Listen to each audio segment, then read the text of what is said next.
واصف علی واصف فرماتے ہیں ماں بھی انسان ہے، لیکن اگر وہ دعا کرے گی تو آپ خدا کو پا جاؤ گے۔ ہر انسان دوسرے انسان کی ضرورت کا خیال رکھے تو عقائد کا تصاد ختم ہو۔ یتیم کا مال کھانے والا 1000 یتیم خانے بنائے سکون نہیں پائے گا۔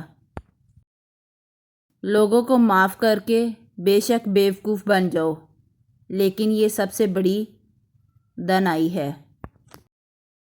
مقدر اتنی بار بدلتا ہے جتنی بار بندہ رجوع کرتا ہے۔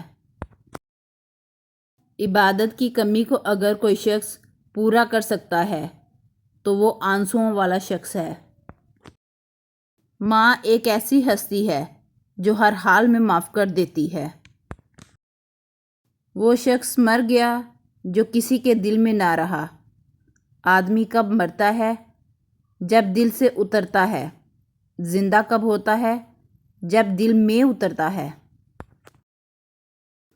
آپ اپنی طاقت اور اچھے لباس کے باوجود دشمن کے لیے ناقابل ذکر ہیں، اور اپنی کمزوری کے باوجود دوست کے لیے قابل ذکر ہیں۔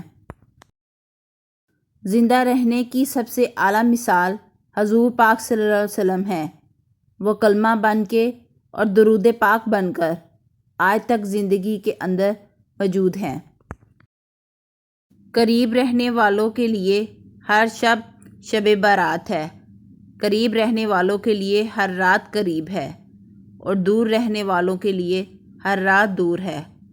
اللہ کو پکارنے والے کے لیے ہر جگہ اللہ ہے۔ کسی رات کی یاد کوئی اور رات نہیں ہے۔ آپ درود شریف کثرت سے پڑھو، تنہا بیٹھو، راتوں کو جاگو، اور اللہ تعالیٰ سے اور کوئی سوال نہ کرو۔ صرف یہ کہو کہ یا اللہ اپنے محبوب صلی اللہ علیہ وسلم کی محبت عطا فرما، پھر یہ عطا ہو جائے گی۔ ایک آسان سی بات ہے کہ آپ دل کے ساتھ توبہ کرو تو ماضی کا کوئی حساب کتاب نہیں ہے، پھر آپ معصوم ہوں گے، معاف ہوں گے۔ آج سے نئی زندگی شروع ہوگی، اور شروع کرنے کا انداز یہ ہے کہ آپ اللہ کے فیصلوں پر راضی رہنا اور گلہ نہ کرنا کہ یہ کیا ہو گیا اور کیا ہوگا۔ آخری وقت میں آپ نے جس کو یاد کرنا ہے اس کو زندگی میں کیوں یاد نہیں کرتے؟ جس وقت آپ قبر میں جاؤ گے تو آخری وقت میں کیا مانگو گے؟ حضور پاک صلی اللہ علیہ وسلم کا دیدار مانگو گے؟ ابھی سے کیوں نہیں مانگتے؟ زندگی کی مصروفیتوں میں کبھی کبھی تنہا بیٹھ کر خاموشی کے ساتھ غور کیا کرو، کیونکہ خاموش بیٹھ جانا بھی روحانیت ہے۔ نہ کسی آغاز کی پرواہ، نہ کسی انجام کا فکر۔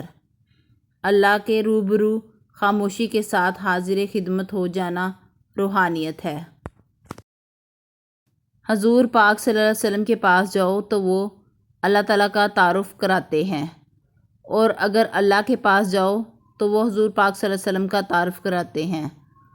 اس راز کا خلاصہ یہ ہے کہ زمین سے آواز آسمان کی طرف جاتی ہے، لا الہ الا اللہ، اور آسمان سے واپس آواز آتی ہے، محمد رسول اللہ۔